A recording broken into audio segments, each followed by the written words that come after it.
In 2019, a research team at the University of Copenhagen completed a genetic study that nobody in the scientific community was fully prepared for. The project had taken years to design properly, because the central challenge was not collecting DNA samples or running sequence analysis.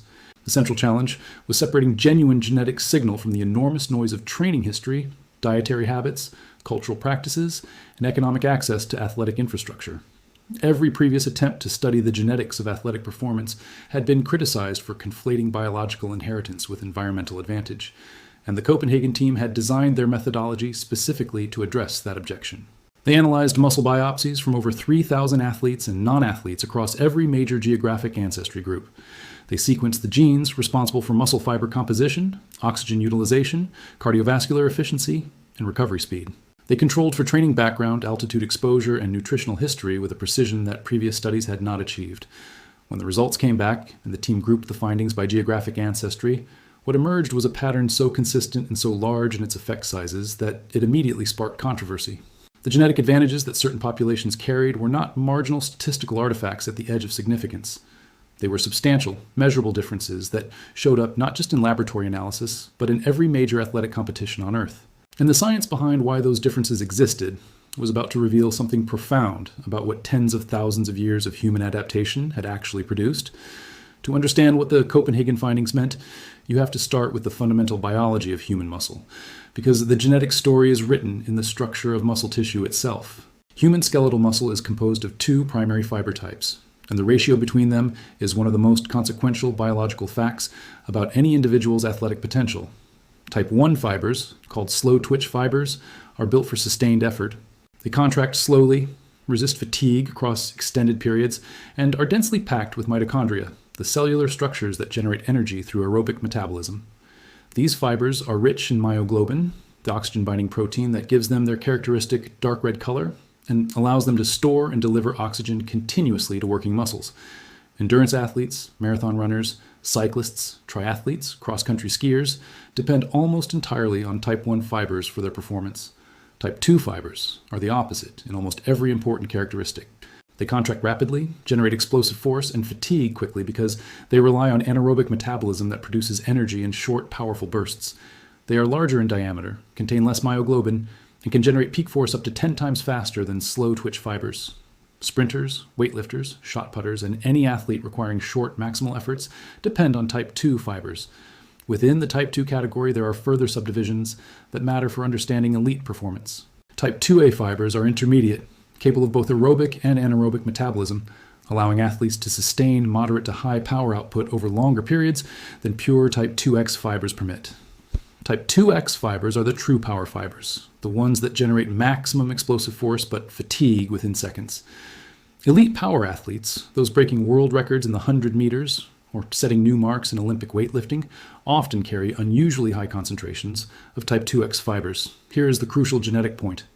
The ratio of type 1 to type 2 fibers in your muscles is largely determined before you are born. Training can optimize the fibers you have. Endurance training can make type 2 fibers more aerobically efficient. Strength training can increase the size and power output of type 2 fibers. But no training program in existence can fundamentally change the underlying ratio. A person born with 80% slow twitch fibers cannot become an elite sprinter regardless of how they train. Their body is built for endurance at the most basic structural level, and that structure is encoded in their DNA. The first major finding from the Copenhagen study concerned a gene called ACTN3, which produces a protein called alpha-actinin 3 found exclusively in type 2X fast twitch muscle fibers. The gene has two variants. The R variant produces functional alpha-actinin 3. The X variant produces none. People can carry two R variants, giving them the RR genotype, one of each, giving them the RX genotype, or two X variants, the XX genotype.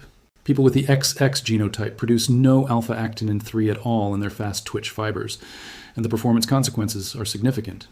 Athletes who carry the RR genotype can generate peak power output up to 18% faster than those with the XX genotype, a difference that in sprint events separates Olympic gold medalists from athletes who finish fourth without making the podium. Studies examining elite sprint populations consistently show that approximately 95% of world-class sprinters carry at least one copy of the R variant.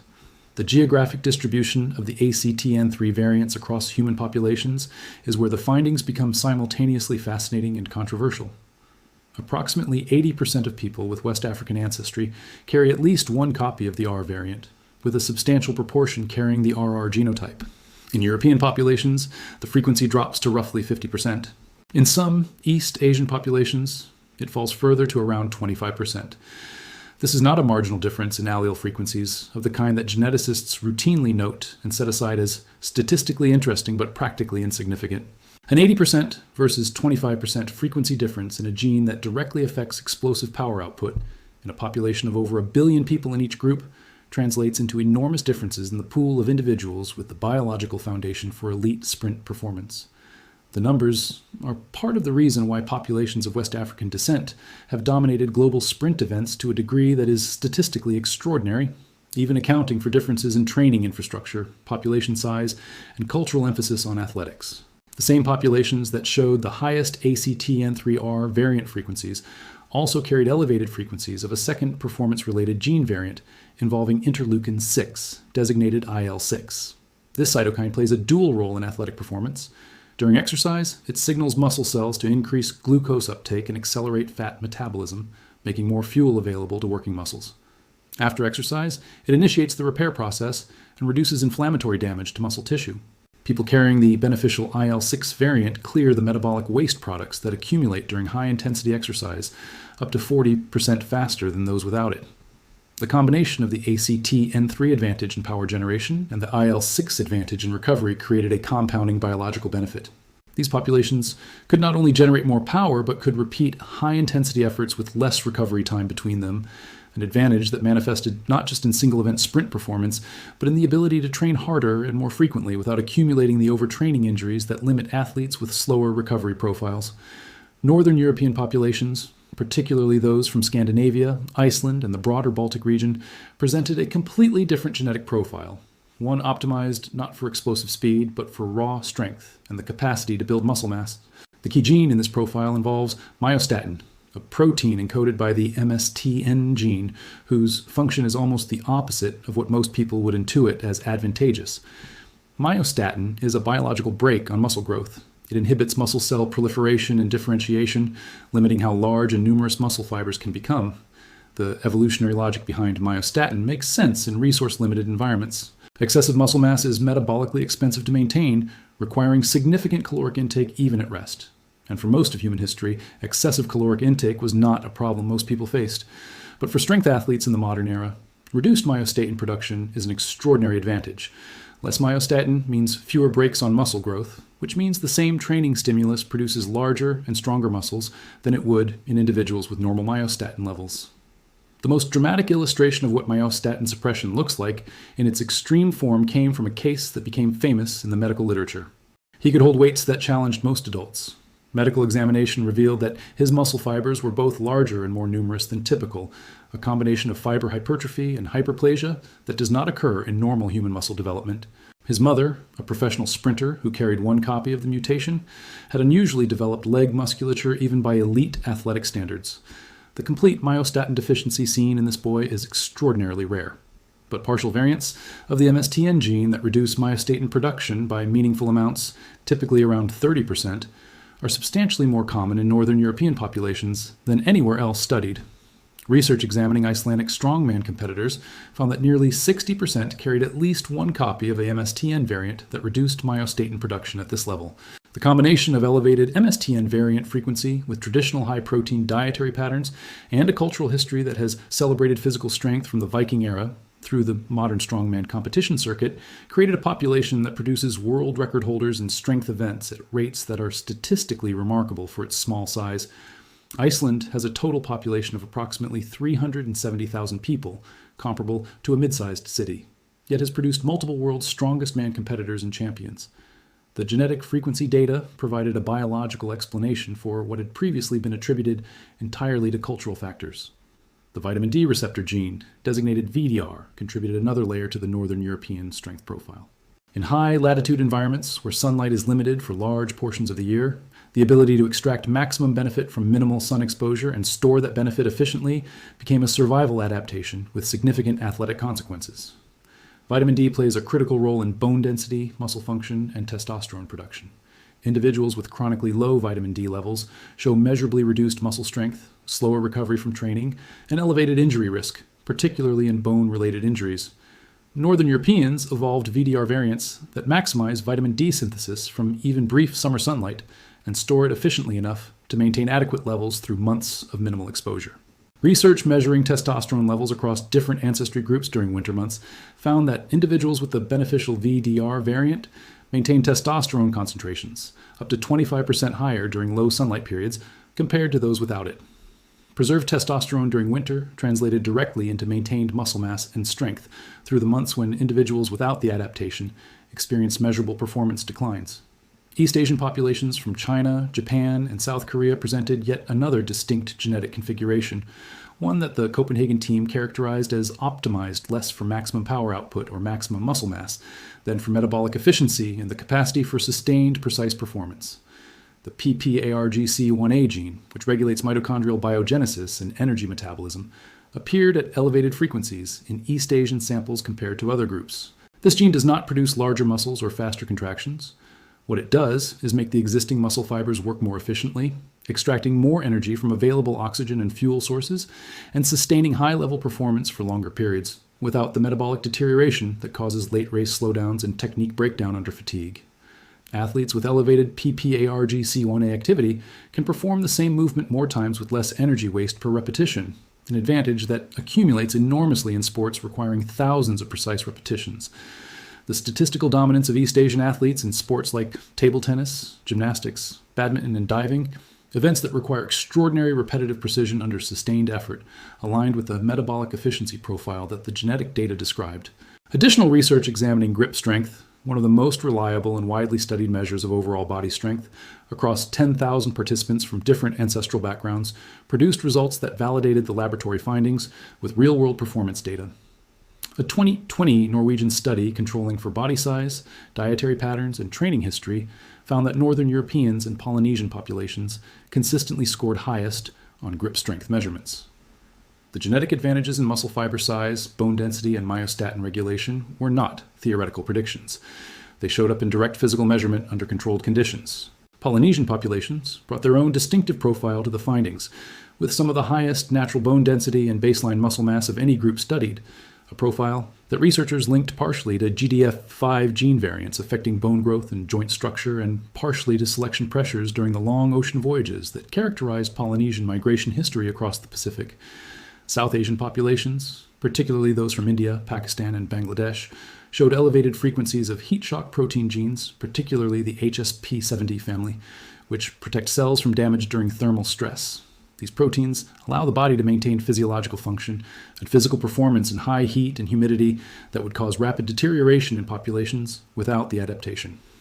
The practical athletic implication is significant in any sport conducted in hot conditions, where the capacity to maintain output as core temperature rises determines performance as much as raw physical capability does. Middle Eastern populations, particularly from the Levant, Arabian Peninsula, and North Africa, showed AC gene variants associated with improved cardiovascular efficiency in hot, arid climates, allowing sustained physical activity in desert heat conditions that would incapacitate most other populations within a fraction of the time.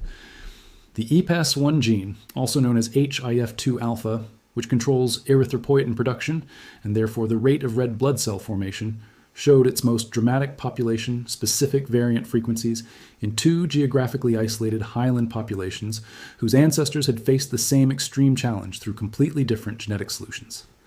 Tibetan populations living on the high plateau of Central Asia carry EPAS1 variants that allow efficient oxygen processing without the dangerous blood thickening that kills unacclimatized lowlanders at high altitude. Andean populations from Bolivia and Peru carry a different set of adaptations that accomplish the same physiological result through separate genetic mechanisms, producing more hemoglobin and extracting oxygen from blood at rates that at sea level altitude would register as extraordinary. People who have lived at 13,000 feet above sea level for hundreds of generations carry oxygen utilization genetics that translate directly into endurance performance advantages when those populations compete at lower altitudes. The higher baseline red blood cell efficiency, the enlarged heart chambers that develop in response to lifelong altitude exposure beginning in infancy, and the metabolic adaptations to chronic mild hypoxia collectively produce a cardiovascular profile that endurance coaches spend careers trying to replicate through training camps, altitude tents, and legal supplementation. The publication of the Copenhagen findings in the Journal of Human Genetics in 2019 produced a reaction that illustrated the extreme difficulty of discussing genetic population differences in athletic contexts within the contemporary academic environment. The backlash was immediate and substantial. Critics argued that mapping genetic performance differences across population groups risked reinforcing harmful stereotypes, even if the science was technically sound. Some accused the researchers of reviving elements of discredited race science, despite the fundamental difference between descriptive population genetics and the prescriptive hierarchical claims that characterized historical racial pseudoscience. Academic journals declined follow-up studies. Conference presentations were canceled. The researchers found themselves navigating a situation where the scientific validity of their work was not seriously challenged, but the political and cultural implications made continued publication difficult. This institutional response had a chilling effect on related research that was acknowledged openly by several scientists working in adjacent areas who described decisions to reframe or delay publication of findings to avoid similar reactions. The controversy did not stop independent replication. A 2021 Stanford team studying recovery genetics found that populations with higher frequencies of the IL-6R gene variant, which modulates inflammatory response, recovered faster from intense training loads. This variant appeared most commonly in West African and Mediterranean populations. The practical implication was that these populations could sustain higher training volumes with lower injury risk, an advantage that compounded over years of athletic development in ways that were difficult to disentangle from pure competitive performance differences. A 2022 study examining VO2 max, the maximum rate at which the body can consume oxygen during exercise, and one of the strongest predictors of endurance performance, found that baseline VO2 max in completely untrained individuals varied significantly by ancestry.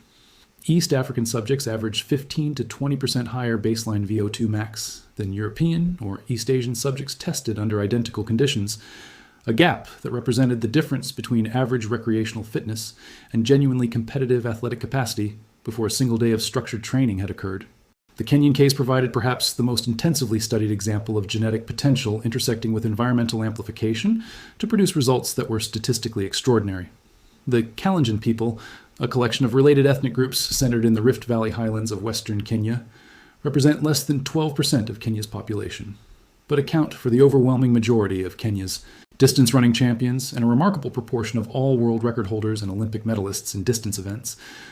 Research into Kalenjin physiology identified multiple compounding advantages: their leg morphology, specifically longer Achilles tendons and thinner calf circumferences relative to overall leg length, reduce the metabolic cost of each running stride through improved elastic energy return, effectively giving them a more efficient running mechanism at no additional metabolic expense. Slow twitch fiber concentrations in Kalenjin muscle tissue were among the highest measured in any studied population, and their baseline oxygen utilization metrics reflected both the genetic EPAS1 advantages common in highland populations and the physiological adaptations that developed from growing up and training at altitudes of 6,000 to 8,000 feet. But genetics alone could not explain the Kalenjin dominance without accounting for the environmental context that amplified those genetic advantages to their maximum expression. Kalenjin children in the Rift Valley grow up running long distances daily as a practical matter of getting to school, visiting neighbors, and conducting the normal activities of rural life. They run at altitude, which builds cardiovascular efficiency. They run barefoot or in minimal footwear for years before entering organized athletics, which develops the efficient forefoot strike running mechanics that biomechanics research has identified as reducing injury risk and improving economy. And they grow up in a cultural environment where running is not an abstract activity pursued for fitness, but a deeply embedded part of community identity with tangible pathways to economic advancement, international recognition, and national pride for those who excel. Jamaica presented the sprinting equivalent of the Kenyan endurance story. The island's population of fewer than 3 million people has produced more world-class sprinters per capita than any nation in history. Genetic analysis of Jamaican populations found ACTN3R variant frequencies even higher than those of mainland West African populations, a pattern that some researchers attributed to genetic bottlenecking during the slave trade and subsequent generations, in which physical performance may have been under selection pressure through mechanisms that are deeply uncomfortable to discuss openly, but that the genetic data consistently suggested had occurred. But the biological substrate alone did not create the Jamaican sprint phenomenon. What converted that genetic potential into the world's most concentrated pipeline of elite sprinting talent was a national athletic culture with no equivalent anywhere else in the world. The boys and girls. Championships, commonly called Champs, is an annual national high school track and field competition held at the National Stadium in Kingston that draws crowds exceeding 30,000 spectators, generates national television coverage, and produces individual race analyses that professional coaches from around the world travel to observe. Teenagers become household names overnight based on times run at these championships. University scholarships, professional contracts, and national team selections flow directly from performance at Champs. The atmosphere and stakes of the event rival professional sports events anywhere. Jamaican children grow up watching Champs the way children in other countries grow up watching professional leagues, internalizing from early childhood that sprinting excellence is the pathway to social mobility, national prestige, and international recognition. Every parish has established track clubs. Every community has coaches who work with young talent. The entire athletic development infrastructure is aligned to identify genetically gifted young sprinters early and develop them systematically within a cultural framework that assigns extraordinary value to the outcome. The genetic potential exists in other populations with West African ancestry. But Jamaica built the system that converted potential into performance at a rate that has no parallel in the history of the sport. The emerging field of epigenetics added a further layer of complexity to the picture that the Copenhagen study had opened. Epigenetics studies how environmental factors can turn specific genes on or off without altering the underlying DNA sequence through chemical modifications to the regulatory regions that control gene expression. Training, dietary composition, altitude exposure, and even psychological stress can trigger epigenetic changes that enhance or suppress the expression of genetic advantages that are present in an individual's genome but not yet being fully utilized. A person carrying elite sprint genetics might never fully express those genes if they grow up in an environment that does not provide the specific physical demands that activate them. Conversely, training regimens designed with knowledge of specific genetic profiles might be able to activate latent advantages through targeted epigenetic stimulation in ways that conventional programming would miss. The interaction between genetic inheritance and epigenetic expression meant that the population-level genetic differences the Copenhagen study documented represented potential rather than destiny, but potential that was real, measurable, and substantial. The ethical questions raised by the genetic performance research became only more complex as gene editing technology advanced toward practical application. CRISPR-based gene editing tools capable of modifying specific variants in the relevant performance genes were becoming more precise and more accessible in research settings. If the ACTN3RR genotype could be selected in embryos, if myostatin-reducing MSTN variants could be introduced through gene therapy, if EPAS1 expression could be upregulated in athletes born at sea level, the biological advantages that currently arose through thousands of years of natural selection could in principle be engineered into any individual regardless of their ancestral population. The competitive and ethical implications for organized sport were staggering. The question of whether naturally occurring genetic advantages constituted unfairness in athletic competition had long been considered unanswerable because natural variation was understood as the biological foundation that sport tested, rather than a manipulation to be regulated. Gene editing changed that framework entirely, and the populations and performance differences that the Copenhagen study had documented would sit at the center of every debate about where the boundaries should be drawn. What the full body of research ultimately revealed about human athletic genetics was something more nuanced and more interesting than either the uncomfortable acknowledgement of population differences or the reflexive denial of those differences that characterized the public debate around the findings. Different populations had been shaped by different environments across thousands of years of adaptation, and those environments had selected for different combinations of physical capabilities. West African ancestry environments had produced genetic profiles optimized for explosive power and rapid recovery. Northern European environments had produced profiles optimized for raw strength and muscle development capacity. East African highland environments had produced profiles optimized for aerobic efficiency and oxygen utilization. East Asian environments had produced profiles optimized for metabolic economy and sustained precise performance. Andean and Tibetan highland environments had produced profiles optimized for altitude performance. None of these profiles was superior to the others in any absolute sense.